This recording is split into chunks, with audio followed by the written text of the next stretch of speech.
It was an independent picture, modestly budgeted. Nightmare on Elm Street, #1 was.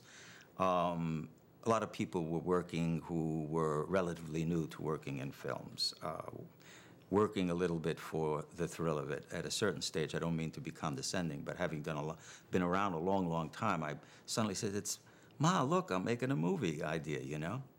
And why not? I mean, I did it too at that time in my life.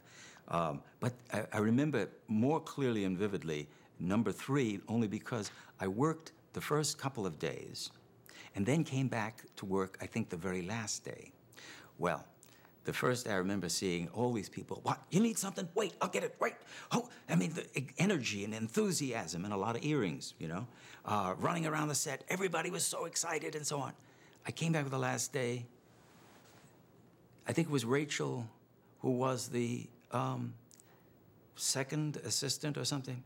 Quiet on the set. Shut up. They want it quiet. Well, they had worked 14 and 15 hours a day. They were no longer thrilled with making a movie. They were rebellious.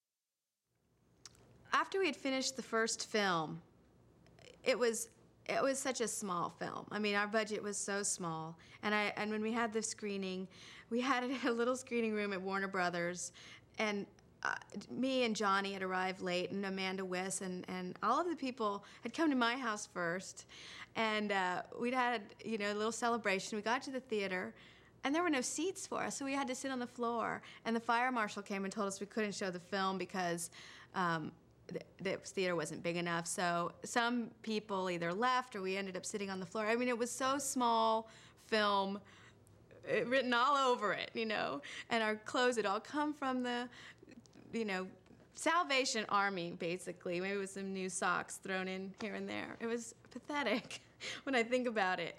And then they made the second one, and I thought, I can't believe they're doing that. I mean, of course it was successful, so I could believe that they were doing that, but to me, I was very glad, like, I don't want to be part of that.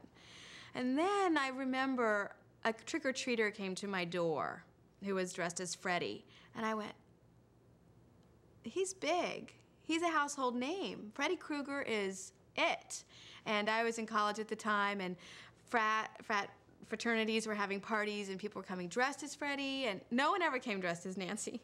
But people came dressed as Freddy, and I thought, well, this is even getting bigger. And I realized this is what they're going to make a lot of money off of, and I never thought I'd be part of it again. And then Wes had had a falling out with New Line Cinema, so I knew I was kind of attached to him, and I knew I wouldn't be a part. And then they let Wes write the screenplay for the third one, and he called me and said, I'd like to put your character back in, and I'd only want to do this if you said now that you would be in it, and the same gracious way that he always does things. And I said, he called me on my birthday. I said, this is the best birthday present I could have ever gotten. I said, and I assumed he would direct it, and I was like, of course, I'm so excited. And then he wasn't signed up to direct after all, and Chuck Russell came in and he rewrote, and so we made that film. And by then it was just on its own